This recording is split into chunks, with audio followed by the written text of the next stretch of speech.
Okay. Yes, I am wearing the same clothes. Go away, fly. I hate that about Minnesota. The flies and bugs come in when it starts to turn cold. Not today. Today the high is 84, 86. I don't know. But anyway, to continue. I had to learn to walk on it. I used a walker, not a rolling walker. Just a plain walker. It's got two front wheels on it. I got a couple of crutches. Regular crutches don't work for me. So I got some, I can't even remember what they're called. Arm crutches, which work a little better, but not much. My son bought me a cane. Of course, I've lost one of the grippy pads on the bottom of the cane, so I can't use it. I've got a foldable cane. It's all right. I can walk around the house in just my feet. You've got to really protect your rubber foot, plastic foot, whatever it's made out of, because they break and crack really easily. So I've been keeping these socks on, grippy socks, I think they're called, on the bottom on that foot. Seems to be protecting it okay when I'm not wearing shoes. I like to run around barefoot in the house. But anyhow, getting a shoe on it is hell. It's very hard to do. I got to take it off, put the shoe on, then put it back on. I'm fat. That's just the way it is. I weigh 216 pounds, 5'4". I'm fat. There you go. The fatter you are, the harder it does. I also bought something called it's a one-legged crutch. I can't even remember the name of that. Tried to learn to use it, had a lot of trouble. Still working on that. So when I can't wear my prosthetic, I can use the one-legged cane. It goes underneath your broken, well, in this case, it's for a broken foot. It goes underneath your knee. You bend your knee. There you go. Well, if you have a prosthetic, you've got at least 6 inches below the knee, you can still use it. But like I said, I'm still working on it. It's a heck of a lot lighter than the prosthesis.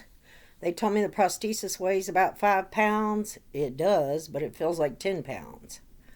Going downstairs is still a problem for me. I have to go real slow, 1 foot at a time. I did have physical therapy for 4 weeks. Once a week. On my last therapy session, my first one, she used something called a cup and suction. Oh, God, did I have a nice bruise for that. She did it the next week. I had a bigger bruise. I said, no more cupping. She also used something, she called it a boomerang. It's little. It looks like the end of a butter knife. What it was for is to break adhesions in your stump. Get the adhesions away from the bone. So you don't have any, what is it called, shear forces? You know, they aren't rubbing against each other and causing you skin breakdown. So, what else? Friend of mine, Gloria was coming around quite a bit and helping me every day, which is great, because I didn't have any help. Then after I broke my, after I got my stump, my husband, about a week later, he's a long distance truck driver over the road, all around the country. He works for the company, so he's the company driver. He don't make that much money, but it's a living. I haven't worked since February 10th. I'm not happy about that, but I don't know what else to do. I applied for some disability. It won't be much. We'll see, because I've worked for years and years, but it was always part-time. I was a housewife for the most part. I have worked full-time, but mostly it's part-time. I don't think I have enough work credits to earn Social Security. But anyway, I don't know about Social Security disability. That's what I applied for. It's only been 4 months, And they said within the next 2 weeks, 2 weeks to 30 days, they'll have a decision. Oh, brother. So,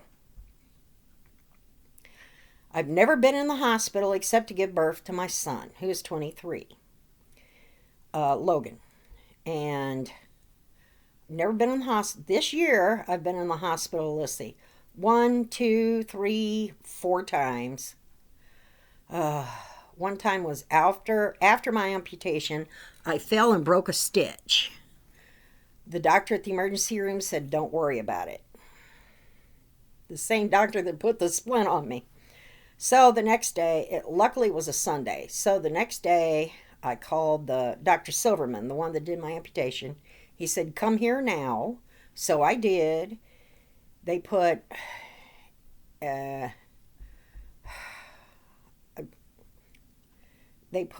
some sort of beads in there, and he sewed it back up. I had to go back into surgery for that. Boy, that was fun.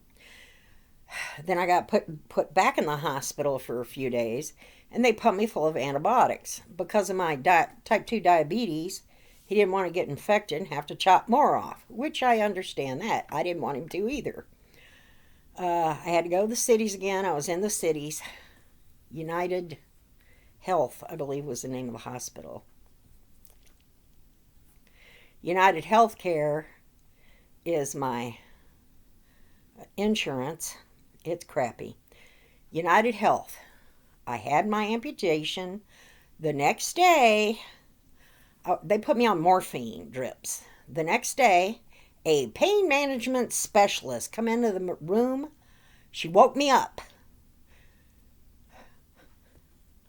I had it the previous afternoon at 2 o'clock. Hadn't even been 24 hours. She woke me up. She said, no more morphine for you. You can either have aspirin, strong Tylenol, or strong ibuprofen. That's it. Well, I finally woke up after a couple more hours after they stopped the drips. It was hurting. They give me medicine to swallow, still hurting. Well, now I'm screaming. I'm screaming at the top of my lungs for about 4 hours. Finally, one of the floor nurses called Dr. Silverman. He called in and told him to give me Dilaudid, which is a weaker form of morphine, until my pain stopped. He said, give it to her every 3 hours. So I was taking Dilaudid till I went home. Oh, going home was fun. I went home. They discharged me. It took 6 hours after they discharged me for me to get out of the hospital.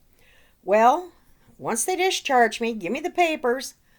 I said, going home would take about 3 to 4 hours. I live a long way from the cities. They said, sorry, we can't give you any more pain meds. They gave me a prescription, but there's nothing open at 9 o'clock on a Friday evening. So I stopped at some sort of gas station, got some ibuprofen, took 6 of them because I was desperate. It made me feel better. It started wearing off an hour into the trip. Well, actually before then. It was really hurting. I made it home. The next day I got it filled. But anyway, my husband has this scooter. It's not electric. It's just by hand, Stand on it and push. He said he wanted one. He's had it a couple of years. So he was coming back from our neighbors. He drove her truck over there. He's coming back from the neighbors. And he fell. And he broke the hell out of his wrist. He's had 2 surgeries. Yeah. And, yeah. I had somebody called Vina at home to come take care of me. About 5 months. 4 months. Okay. Half of February, March, and April, and the first part of May. Well, May. They're not on our health plan. I didn't know that. So I now owe them $8,000. And that's about it for now. I can't stand this story anymore. It's so pathetic. Okay, see y'all later. Bye.